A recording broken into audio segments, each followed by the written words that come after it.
Coucou! Bienvenue chez Pimp My Balcon, la série où l'on pimpe un balcon pour le transformer en une immense jungle comestible. Si vous n'avez pas vu les 2 derniers épisodes, je vous invite à le faire d'ores et déjà pour vous mettre à jour. Et pour les autres, c'est y par le 3e épisode. En route!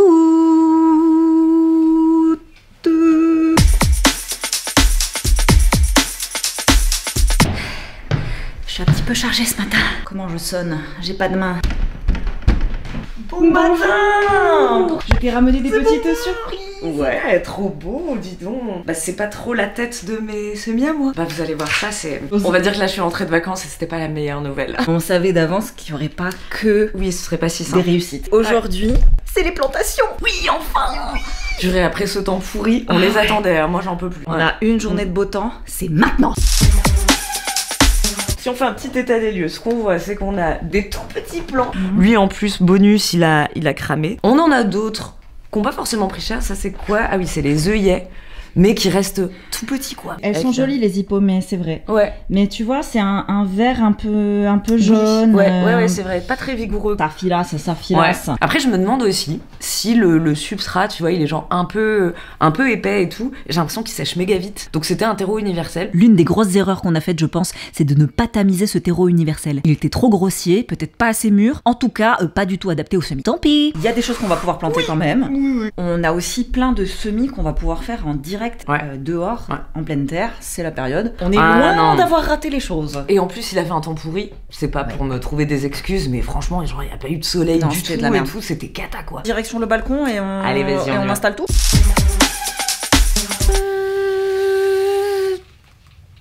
Alors, Micheline, bonjour! Vous allez voir, nos plants sont encore très jeunes et n'ont pas évidemment leur taille mature. Et il y en a quand même un paquet qui vont prendre bien de la place. Donc quand on réfléchit aux emplacements de nos plantes, il faut toujours réfléchir sur le long terme et se dire ok, comment va-t-elle à peu près grandir? Deuxièmement, on va aussi penser à installer notre irrigation. Oui. À savoir, ces merveilleuses Zoya. Elles sont trop belles. On les a pas faites nous-mêmes, malheureusement. On n'a pas les skills en céramique. Donc on va aussi les installer avant dans nos bacs parce que ça prend de la place quand même, mine de rien. Ensuite, on va choisir tout simplement les emplacements en fonction de l'exposition. Oui. Car effectivement, nous avons plus ou moins 2 soleils sur ce balcon. Opération Oya. Opération Oya. T'as vu comme c'est trop bien là avec le soleil? Merci madame. Comme ça, on aura juste à remplir le petit réservoir. Le terreau, il est pas ouf. Non. Là, on en a rajouté, mais en fait, il a vachement séché. Il a l'air d'être composé vraiment d'écorces assez grossières et tout, et ça sèche très vite. C'était genre des espèces de grosses meutes. Il va falloir qu'on rajoute du compost.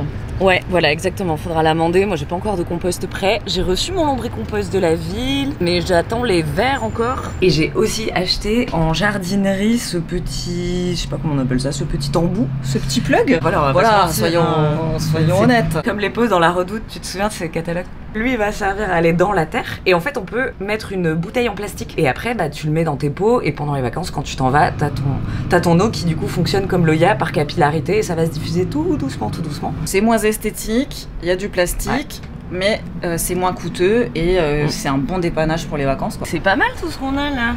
Grave. Persil frisé, chrysalis, piment, Zintia qui s'est fait bouffer, mais on a foi en lui, il va survivre. Un petit pied de tomate, je ne sais plus quelle variété. Ça, je sais que c'est des tomates sauvages, ça va faire des... Oh, tomates sauvages qui font des fruits en forme de groseille, incroyable. Des belles de nuit, dahlia, sauge sclarée, un magnifique muflier, des petits sédums, du thym pour le soleil, du basilic. Attends, je sais plus si c'est du cornichon ou des concombres. En tout cas, ça va grimper. Une aubergine qui s'est fracassée parce que je suis venue en vélo. On a mis à chaque fois un pied de tomate, plutôt un petit peu espacé parce qu'ils vont grimper là. Ensuite, on a mis du piment.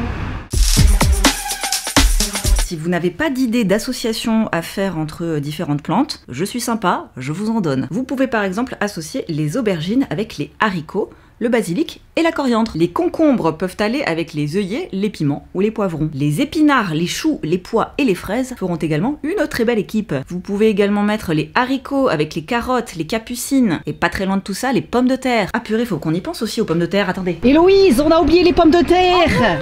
Elles sont pas mal quand même. Ouais, on est un peu en retard, mais on a gardé un petit.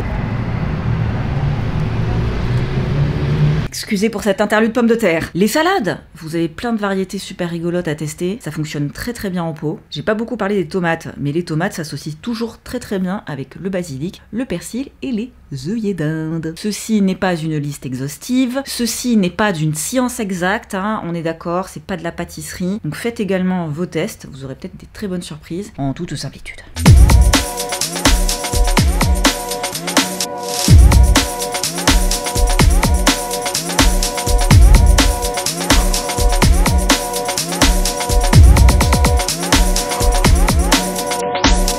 Et on envoie de la terre sur les passants au passage.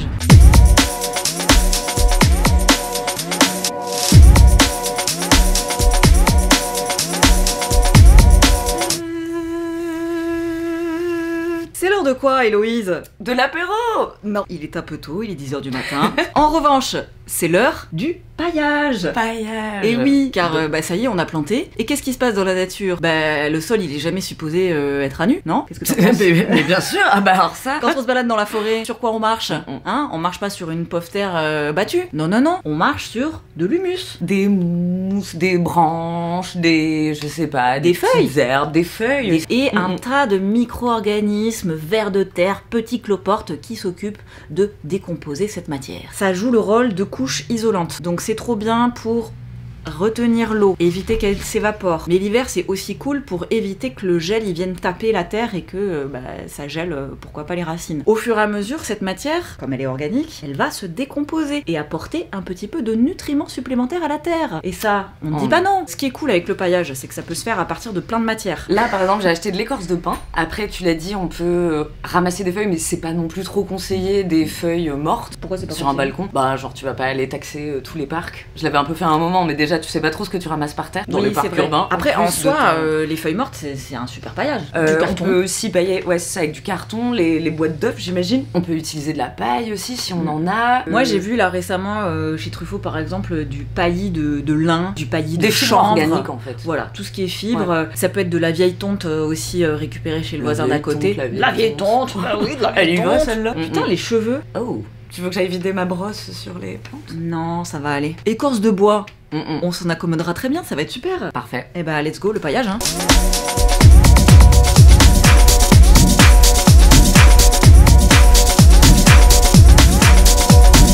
Ça, c'est la réserve, mais on va arroser aussi à chaque pied pour que les racines kiffent. Parfait. Lui, il a 12 ans et elle a 9 ans.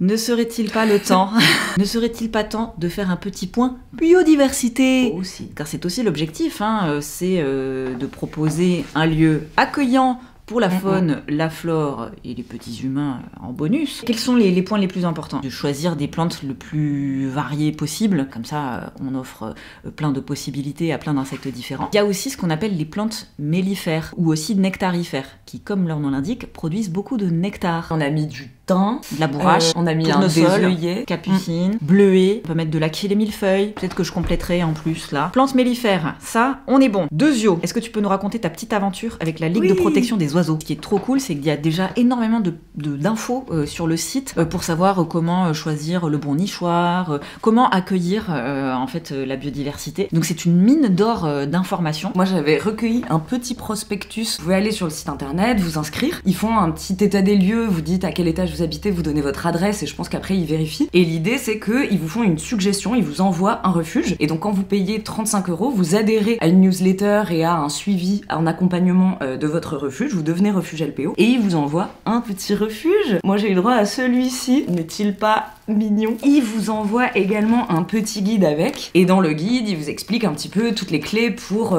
faire de son balcon un refuge LPO. Attends mais donc, ça c'est un refuge pourquoi? Alors ils disent que c'est pour les troglodytes mignons. Il porte bien son nom. On va aussi tester parce qu'il y a pas mal de recommandations pour installer un refuge. Faut pas le mettre face au vent, faut le mettre plutôt dos, pas plein sud mais plutôt là aussi dos à la lumière, un peu incliné vers le bas pour les protéger de la pluie. Il y a pas mal de petits principes à mettre en application. Il donne, alors des autocollants, je suis pas sûre de les coller sur mon vélo, oiseau, hein, ni sur mon balcon d'ailleurs. Si jamais on voit que ça marche pas du tout, bah on le déplacera, moi j'irai le mettre ailleurs, enfin voilà. Ça va être vraiment un test et en fonction on s'adaptera parce que bah c'est comme ça que ça marche quoi. Oui, puis les oiseaux ils mettent du temps avant de repérer vraiment le spot dans lequel ils sentent qu'ils vont se mettre à l'aise, donc ça peut prendre plusieurs mois, donc voilà, faut être patient. Et on a aussi un autre point, c'est celui des pollinisateurs, et pour ça on va aller à la Cité Fertile pour se lancer dans la fabrication d'un petit Airbnb spécial abeilles sauvages. On n'est pas pro Airbnb, mais pour les insectes, oui. En fait, on fait du couchsurfing. On finira cette vidéo là-bas. En avant. Bah pas du tout en fait, on ne finit pas du tout cette vidéo à la Cité Fertile, car la pluie en a décidé autrement. Mais pas grave, je vous laisse avec plusieurs photos inspirationnelles comme on dit, et surtout j'avais réalisé une vidéo il y a quelques temps sur ce sujet des hôtels à insectes. Je vous mets donc le lien, bon visionnage. Et c'est ainsi que cette vidéo s'achève, sans Héloïse. Je sais c'est triste, mais pas grave, on la retrouve le mois prochain pour un prochain épisode, et je l'espère plein de plantes qui auront bien poussé sur son balcon. Et peut-être même qu'on verra un troglodyte mignon qui passera par là. N'oubliez pas de liker, de vous abonner. Et si vous avez regardé cette vidéo jusqu'au bout, écrivez « Je mange des abricots à Saint-Malo » en commentaire. Bisous et à très vite. Ciao ciao.